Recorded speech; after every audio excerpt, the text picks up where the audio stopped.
esto vamos a empezar con el capítulo 1 de Génesis, donde vemos el orden de Dios manifestarse en contra del desorden y la vacuidad que estaba reinando el mundo en su momento. En Génesis 1:3, por ejemplo, vemos que Dios crea la luz. En el 1:4 al 10 empieza a separar la luz de las tinieblas para llamar a la luz día y a las tinieblas noche. También separa lo de arriba y lo de abajo, y en la tierra hace que el mar deje una parte seca a la cual llama tierra. Vemos dos pasos: crear la luz, que es alumbrar, y la otra es la separación, separar una cosa de otra. Para luego en Génesis 1:11 llenar la tierra, cuando Él produce vegetación, frutas, estrellas, aves, y luego les dice que se multipliquen. Así que ya ordenado el mundo, aparece Adán y Eva, a los cuales Dios creó y luego les da mandatos. En Génesis 1:29 encontramos que Dios les dice: miren, les he dado todas las plantas con semilla que hay sobre la tierra y todos los árboles frutales para que les sirvan de alimento. Y he dado toda planta verde como alimento para todos los animales salvajes, para las aves del cielo y para los animales pequeños que corren por el suelo, es decir, para todo lo que tiene vida. Y eso fue lo que sucedió. En Génesis 2:16 dice: pero el Señor Dios le advirtió: puedes comer libremente del fruto de cualquier árbol del huerto, excepto del árbol del conocimiento del bien y del mal. Si comes de su fruto, sin duda morirás. En la palabra advirtió de Génesis 2:16, el hebreo es sabá, que significa constituir u ordenar. Entonces esta es una ordenanza dada por Dios a Adán y Eva. Y la advertencia es: puedes comer libremente del fruto de cualquier árbol del huerto. Y en el 2:17 leemos la consecuencia: excepto del árbol del conocimiento del bien y del mal. Si comes de su fruto, sin duda morirás. Y podemos hablar muchas cosas de esta falta, de este pequeño mandamiento, pero podemos entender de que debido que Adán y Eva no observaron ese mandamiento en todo el tiempo en que estuvieron en el Edén, hemos vivido en una tierra llena de violencia, de pecado y de maldad. Por lo tanto, luego vemos que Dios deja que el hombre ya caído se reproduzca. Y encontramos luego en Génesis 9:1 que Dios envía un cataclismo, un diluvio. En ese diluvio, en Génesis 9:1 dice que Dios bendice a Noé y a sus hijos, les dice: sean fructíferos, multiplíquense y llenen la tierra. Entonces aquí volvemos a ver otra vez el orden de Dios, que primero la oscuridad cae sobre la humanidad de tal forma que se vuelven violentos, hostiles, definitivamente contrarios a la voluntad de Dios. Luego Dios separa a Noé y a su familia del resto de la humanidad y los preserva, mientras que los otros mueren en el diluvio. También es importante señalar que el agua que destruyó a la humanidad completa, esa misma agua hizo subir al arca de Noé, salvándoles a él y a su familia. Entonces nos encontramos en Génesis 9:1 cuando Dios bendice a Noé y le dice: sean fructíferos y multiplíquense, llenen la tierra, todos los animales de la tierra, todas las aves del cielo, todos los animales pequeños que corren por el suelo, y todos los peces del mar tendrán temor y terror de ustedes. Yo los he puesto bajo su autoridad. Se los he dado a ustedes como alimento, como les he dado también granos y verduras. En esta parte vemos que la humanidad cambia sus hábitos alimenticios. Mientras que Adán y Eva comían frutas y algunas vegetales, aquí vemos que Noé ya tiene autorización de comer animales. Y dice en el Génesis 9:3 que se les dio como alimento, como también los granos y las verduras. En Génesis 9:4 dice: pero nunca deben de comer ninguna carne con su vida, es decir, que aún tenga sangre. Este mandamiento lo volvemos a encontrar más adelante en los mandamientos dados a los hebreos en el monte Sinaí y también dado por la iglesia cristiana por los apóstoles: no comer carne de ahogado, como veremos más adelante. El 9:5 dice: yo exigiré la sangre de cualquiera que le quite la vida a otra persona. Si un animal salvaje mata a una persona, ese animal debe morir, y cualquiera que asesine a otro ser humano debe morir. Si alguien quita una vida humana, la vida de esa persona también será quitada por manos humanas, pues Dios hizo a los seres humanos a su propia imagen. Aquí vemos la preservación de la humanidad en esta ley, también parecida a una de las leyes que se encuentra en las leyes mosaicas dadas por Dios a Moisés y a los hebreos. 9:7 de Génesis dice: ahora sean fructíferos y multiplíquense y vuelvan a poblar la tierra. Otra vez volvemos a encontrar la fructificación, el llenar la tierra a través de la multiplicación. Entonces Dios dijo a Noé y a sus hijos: ahora mismo yo confirmo mi pacto con ustedes y con sus descendientes, y con todos los animales que estuvieron en la barca con ustedes, las aves, y con todos los animales que estuvieron en la barca con ustedes, las aves, los animales domésticos y todos los animales salvajes, con toda criatura viviente sobre la tierra. El pacto con Noé entonces lo resumimos en no comer sangre, Génesis 9:4, no matar, Génesis 9:5, y la justicia, que es ejecutar al ser humano que haya atentado contra la vida de otro ser humano. Luego entramos a los mandamientos de Abraham. Los mandamientos de Abraham realmente entran entre los pactos que Dios hizo con el pueblo de Israel, pero Abraham, siendo patriarca de este pueblo y aún no existiendo Israel, hace un pacto con él. Pero este pacto es muy interesante. Génesis 17:4 dice: este es mi pacto contigo. Te haré el padre de una multitud de naciones. Además, cambiaré tu nombre. Ya no será Abraham, sino que te llamarás Abraham, porque serás el padre de muchas naciones. Te haré sumamente fructífero. Tus descendientes llegarán a ser muchas naciones, y de ellos surgirán reyes. Génesis 17:7: yo confirmaré mi pacto contigo y con tus descendientes. Entre los descendientes, pues podemos decir que es Israel y Judá. Después de ti, de generación en generación, este es el pacto eterno. Yo siempre seré tu Dios y el Dios de tus descendientes. Y les daré a ti y a tus descendientes toda la tierra de Canaán, donde ahora vives como extranjero. Será posesión de ellos para siempre, y yo seré su Dios. Entonces Dios dijo a Abraham: es tu responsabilidad obedecer las condiciones del pacto. Tanto tú como todos tus descendientes tendrán esta responsabilidad de por vida. Y este es el pacto que tú y tus descendientes deben cumplir. Todo varón entre ustedes debe ser circuncidado. Y como sabemos, la circuncisión es uno de los preceptos más importantes de la nación hebrea. Esto se ha mantenido hasta el día de hoy, incluyendo algunos eventos que se dieron con la iglesia primitiva, donde los judaizantes estaban obligando a los gentiles a circuncidarse. Por lo tanto, también vemos que este pacto es eminentemente para Abraham y sus descendientes. En ningún momento menciona a todas las naciones, según Génesis 17:7. Siguiendo con la narración de Génesis 17, vamos al versículo 11, donde dice: debes cortar la carne del prepucio como señal del pacto entre tú y yo. De generación en generación, todo varón debe ser circuncidado al 8º día de su nacimiento. Esto incluye no solamente a los miembros de tu familia, sino también a los siervos nacidos en tu casa y a los siervos extranjeros que has comprado. Todos deben ser circuncidados. Llevarán en su cuerpo la marca de mi pacto eterno. Todo varón que no sea circuncidado será excluido de la familia del pacto por romper el pacto. Resumiendo entonces el pacto con Abraham, Génesis 17:7 es un pacto eterno. Génesis 17:12, que todo varón debe ser circuncidado al 8º día. Resumiendo pues el pacto con Abraham, en Génesis 17:7 vemos que es un pacto eterno donde Dios dice que siempre será el Dios de Abraham y el Dios de sus descendientes, es decir, las 12 tribus de Israel. En 17:12 está la obligación de que todo varón debe ser circuncidado al 8º día de su nacimiento. La advertencia de que todo varón que no se circuncide queda excluido del pacto eterno con Dios y Abraham. Y en el 17:14 vemos que todo varón que no sea circuncidado será excluido de la familia del pacto por romper el pacto.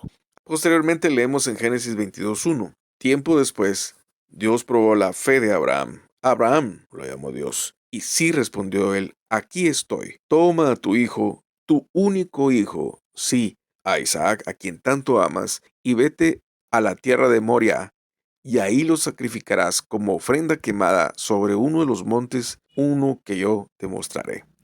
Abraham es probado en su fe, es decir, Dios le pide que sacrifique a su único hijo, a su primogénito, al que él más amaba. Y entonces la fe y la obediencia de Abraham es puesta en prueba. Pero luego después viene la consecuencia de la obediencia, aunque Abraham no sacrificó a su hijo, porque Dios proveyó un cordero para que él pudiera ofrecer un holocausto a Jehová. Pero lo que vemos en el 26:4 dice, haré que tus descendientes sean tan numerosos como las estrellas del cielo, y les daré todas estas tierras, y mediante tu descendencia todas las naciones de la tierra serán bendecidas. En esta bendición, lo que entendemos también es que la descendencia de Abraham tenía un objetivo primario, que es traer al mundo al Mesías. Y se logró, obviamente, a través de María, siendo el receptáculo en el cual Dios depositó la semilla en el cual se convertiría a Jesucristo.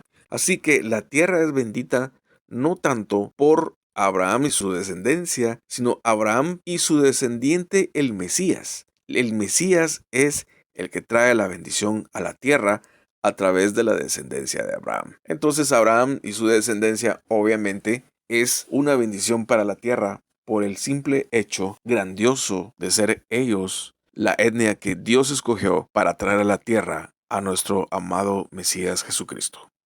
Posteriormente a Abraham, vamos a los mandamientos dados a Israel. En Éxodo 19:3 dice, entonces Moisés subió al monte para presentarse delante de Dios. El Señor lo llamó desde el monte y le dijo, comunica estas instrucciones a la familia de Jacob, anúncialas a los descendientes de Israel. Ahora bien, si me obedecen y cumplen mi pacto, ustedes serán mi tesoro especial entre todas las naciones de la tierra, porque toda la tierra me pertenece. Ustedes serán mi reino de sacerdotes, mi nación santa. Este es el mensaje que debes transmitir a los hijos de Israel. En estos versículos de Éxodo 19:3 y 19:5 nos damos cuenta que las instrucciones, los mandamientos que Dios está a punto de darle a Moisés es para Israel y sus descendientes. De tal forma que en 19:5 habla de que ellos serán un reino de sacerdotes, una nación santa, que deben de transmitir este mensaje a los hijos de Israel. Por lo tanto, entendemos que estos mandamientos son solo para Israel, que estos mandamientos son exclusivamente para Israel y no para el resto de las naciones. En Éxodo 21 dice, luego Dios le dio al pueblo las siguientes instrucciones. Yo soy el Señor tu Dios, quien te rescató de la tierra de Egipto, donde eras esclavo. Y ningún otro pueblo Dios rescató de Egipto, excepto a Israel. Pero en el 23 prosigue con los mandamientos cuando dice, no tengas ningún otro Dios aparte de mí. No te hagas ninguna clase de ídolo, ni imagen de ninguna cosa que está en los cielos, en la tierra o en el mar. No te inclines ante ellos, ni les rindas culto, porque yo, el Señor tu Dios, soy Dios celoso, quien no tolerará que entregues tu corazón a otros dioses. Extiendo los pecados de los padres sobre sus hijos. Toda la familia de los que me rechazan queda afectada, hasta los hijos de la tercera y cuarta generación. Pero derramo amor inagotable por 1000 generaciones sobre los que me aman y obedecen mis mandatos. Y así, todo Éxodo 20 encontramos los mandamientos de Dios: no usar su nombre vano, guardar el sábado, el séptimo día, honrar padre y madre, no cometer asesinatos, adulterios, no robar, no dar falso testimonio, no codiciar, muchos más. En el Éxodo 20:22 dice, entonces el Señor le dijo a Moisés, dile al pueblo de Israel lo siguiente, ustedes han visto con sus propios ojos que les hablé desde el cielo. Recuerden que no deben hacer ningún ídolo, ni de plata ni de oro, que compita conmigo. Estas son las ordenanzas que darás a Israel, dice Éxodo 21:1, recordando nuevamente que no es para toda la tierra, sino exclusivamente para Israel. Parte de esos mandamientos continúan en Éxodo 21:23. Pero si hay lesiones, el castigo debe ser acorde a la gravedad del daño. vida por vida, ojo por ojo, diente por diente, mano por mano, pie por pie, quemadura por quemadura, herida por herida. Repito, esto fue exclusivamente para Israel. De hecho, hasta el día de hoy, estos mandamientos ya no se cumplen a cabalidad en Israel debido a las nuevas leyes y constituciones modernas que van apegadas a los derechos humanos. Luego vamos a ver la diferencia en estos mandamientos con los mandamientos a la iglesia. Y quiero empezar con Génesis 34, donde habla de un nuevo mandamiento. Así que ahora les doy un nuevo mandamiento. Ámense unos a otros, tal como yo los he amado. Ustedes deben amarse unos a otros. El amor que tengan unos por otros será la prueba ante el mundo de que son mis discípulos. Ahora la pregunta es, ¿cuál es la diferencia? Juan 15:10 dice, cuando obedecen mis mandamientos, permanecen en mi amor, así como yo obedezco los mandamientos de mi Padre y permanezco en su amor. Les he dicho estas cosas para que se llenen de mi gozo. Así es, desbordarán de gozo. Este es mi mandamiento. Ámense unos a otros de la misma manera en que yo los he amado. No hay un amor más grande que el dar la vida por los amigos. Ustedes son mis amigos si hacen lo que yo les mando. Ya no los llamo esclavos, porque el amo no confía sus asuntos a los esclavos. Ustedes ahora son mis amigos, porque les he contado todo lo que el Padre me dijo. Entonces, la pregunta ¿es un nuevo mandamiento realmente o es algo que ya aprendimos de los mandamientos de Moisés? Mateo 22:36 dice, Maestro, ¿cuál es el mandamiento más importante en la ley de Moisés? Y este versículo lo tocamos para poder ver la diferencia entre la ley de Moisés y el nuevo mandamiento de Jesús. Jesús contestó, amarás al Señor tu Dios con todo tu corazón, con toda tu alma y con toda tu mente. Este es el primer mandamiento y el más importante. Hay un segundo mandamiento que es igualmente importante. Amarás a tu prójimo como a ti mismo. Toda la ley y las exigencias de los profetas se basan en estos dos mandamientos. Podemos hacer el resumen de que la ley es amar a Dios y amar al prójimo como a uno mismo, mientras que la gracia, que son los mandamientos dados a la iglesia por Jesucristo, es amar al prójimo como Jesús nos amó. Entonces sí podemos ver la diferencia. En la ley nosotros estábamos observando que se debería de haber amado al prójimo como a uno mismo, mientras que en la gracia es amar al prójimo como Jesús ha amado a la iglesia. Pasemos ahora a 1 de Juan, capítulo 2, versículo 8. Sin embargo, también es un mandamiento nuevo. Jesús vivió la verdad de este mandamiento y ustedes también la viven, pues la oscuridad está desapareciendo y ya brilla la luz verdadera. Si alguien afirma, vivo en la luz, pero odia a un hermano en Cristo, esa persona aún vive en la oscuridad. El que ama a su hermano vive en la luz y no hace que otros tropiecen. Pero el que odia a su hermano todavía vive y camina en la oscuridad. No sabe por dónde ir, pues la oscuridad lo ha cegado. Santiago 1:27 dice, la religión pura y verdadera a los ojos de Dios Padre consiste en ocuparse de los huérfanos y de las viudas en sus aflicciones y no dejar que el mundo te corrompa. Tanto en Primera de Juan como en Santiago vemos que la prioridad es amar al prójimo. Y curiosamente, podemos observar también que no hay un mandamiento que hable sobre amar o adorar a Dios, entendiendo de que esto sucede cuando obedecemos a Dios de amar al prójimo como Jesucristo nos amó a nosotros. Es decir, el amor es Dios y ahí está el cumplimiento de los mandamientos de Dios, que debemos amarnos los unos a los otros. En Romanos 13:9 leemos, pues los mandamientos dicen, no cometas adulterio, no mates, no robes, no codicies. Estos y otros mandamientos semejantes se resumen en uno solo. Ama a tu prójimo como a ti mismo. El amor no hace mal a otros. Por eso el amor cumple las exigencias de la ley de Dios.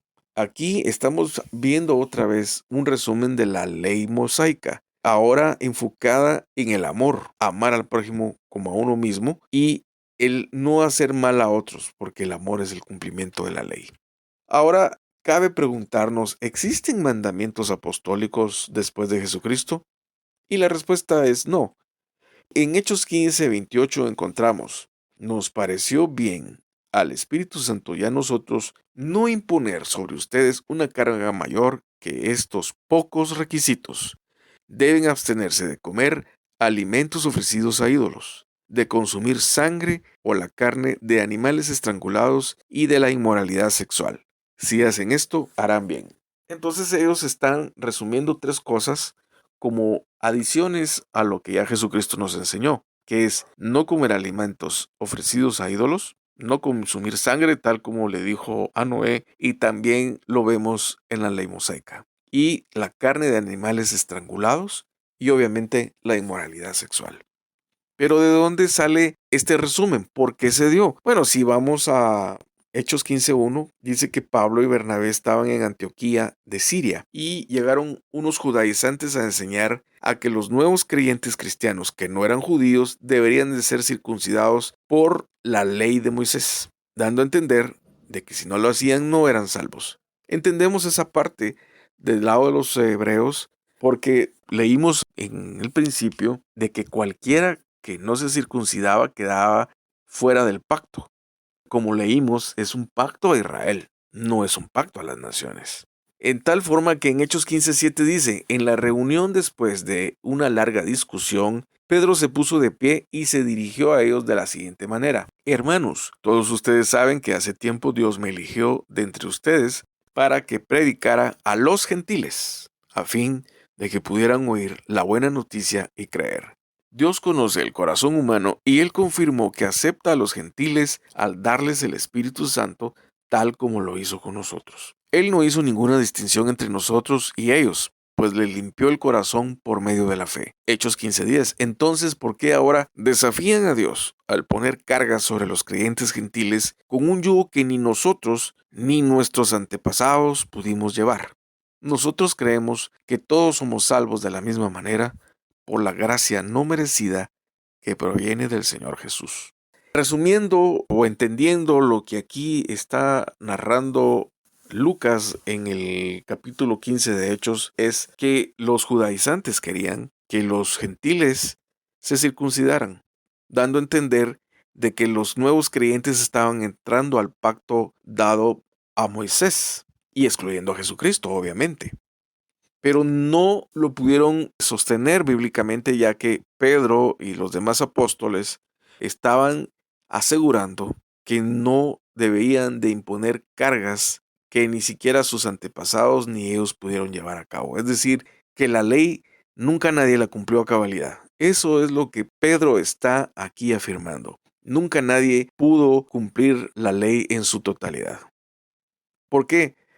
Porque entonces el que violaba la ley quedaba no solamente excluido del pacto, sino condenado. Pero en Hechos 15:11, Pedro tajantemente dice, somos salvos por la gracia no merecida que proviene del Señor Jesús.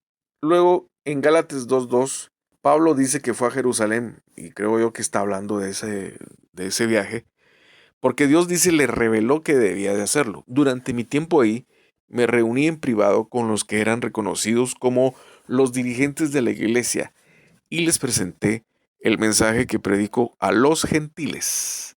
Quería asegurarme de que estábamos de acuerdo porque temía que todos mis esfuerzos hubieran sido inútiles y que estaba corriendo la carrera en vano. Sin embargo, ellos me respaldaron y ni siquiera exigieron que mi compañero Tito se circuncidara a pesar de que era griego. Incluso esa cuestión surgió solo a causa de algunos que se dicen cristianos, falsos cristianos en realidad, que se habían infiltrado entre nosotros, se metieron en secreto para espiarnos y privarnos de la libertad que tenemos en Cristo Jesús, pues querían esclavizarnos y obligarnos a seguir los reglamentos judíos. Aquí claramente, Pablo está hablando de la esclavitud de la ley y de las obligaciones y reglamentos judíos, tanto rabínicos como mosaicos.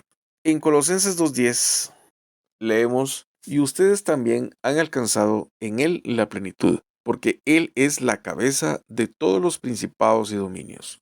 Y en él fueron circuncidados con una circuncisión no hecha por manos, para quitar la carne de pecados mediante la circuncisión del Cristo, y fueron sepultados con él en el bautismo, por el cual resucitaron con él, porque creyeron en el poder de Dios que lo resucitó de entre los muertos. Y a ustedes que estaban muertos en sus pecados y en la incircuncisión de su carne, les dio vida en él, perdonándoles todos nuestros pecados, y mediante sus mandamientos canceló el documento de nuestras deudas, el cual nos era adverso, quitándolo de en medio de su cruz, y habiéndose despojado de su cuerpo, exhibió a los principados y poderes, humillándoles públicamente en su persona.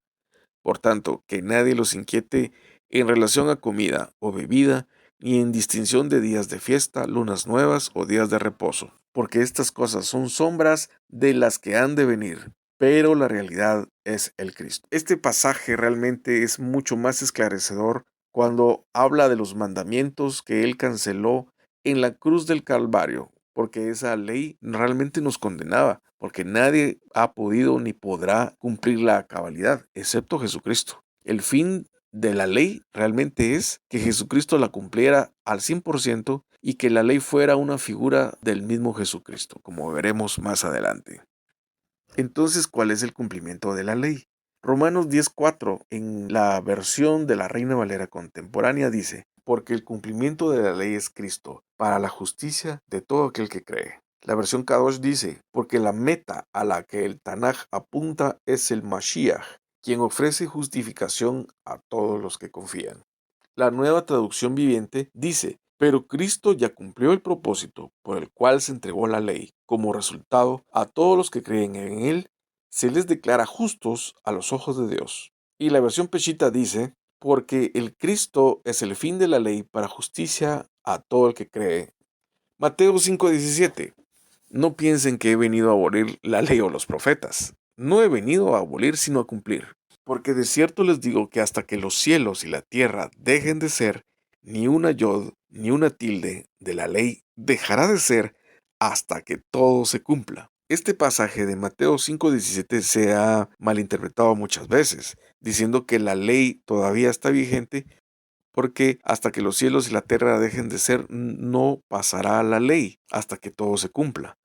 Pero realmente, si leemos el 17 y no solamente el 18, vemos que Jesucristo dice que Él vino a cumplir la ley. Entonces, cuando Él la terminó de cumplir, la ley dejó de existir. Porque la ley no vino para ser abolida por Jesucristo, sino para ser cumplida en su totalidad, lo que nadie había hecho.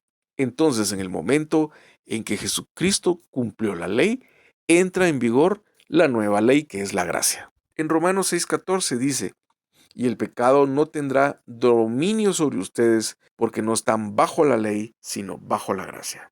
Aquí claramente podemos observar que ya no estamos bajo la ley, sino que ahora estamos bajo la gracia. Entonces, el pecado ya no tiene un dominio sobre nosotros. En Hebreos 10:9 leemos: y enseguida él dice: he aquí yo vengo para hacer tu voluntad, oh Dios.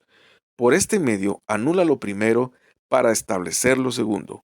Cuando el apóstol aquí está hablando de que él vino para hacer su voluntad, está hablando de la ley. La ley es la voluntad del Padre. Luego de haberla cumplido, entonces se anula para establecer la gracia, que es lo segundo. Y en Hebreos 10:10 dice: y por esta voluntad suya somos santificados mediante la ofrenda del cuerpo de Jesucristo una sola vez. Regresando a Colosenses 2:16, que ya lo habíamos leído: por tanto que nadie los inquiete en relación a comida y bebida, ni en distinción de días de fiesta, lunas nuevas o días de reposo, porque estas cosas son sombras de lo que han de venir, pero la realidad es el Cristo. En el siguiente capítulo, en el versículo 16, leemos: ahora bien, la promesa fue hecha a Abraham y a su simiente. Él no le dijo a tus simientes, como refiriéndose a muchos, sino a uno, a tu simiente, la cual es el Cristo. Y aquí entonces entendemos que la bendición de Abraham a las naciones es la simiente, que es el Mesías. Esto pues digo, el pacto ratificado previamente por Dios en el Cristo no lo puede abrogar la ley, la cual llegó 430 años más tarde, ni invalidar la promesa, porque si la herencia es mediante la ley, entonces ya no sería mediante la promesa, pero Dios se la otorgó a Abraham mediante la promesa. Entonces, ¿para qué la ley? Fue añadida a causa de la transgresión hasta que viniera la simiente, a quien había sido hecha la promesa, y la ley fue dada mediante ángeles por mano de un mediador. Entiendo aquí que la ley fue hecha a causa de la transgresión de los pecados, para mantener al pueblo en santidad, hasta que viniera la simiente, es decir, hasta que viniera Jesucristo. Era necesario entonces que la descendencia de Abraham, es decir, la nación de sacerdotes, fuera santa.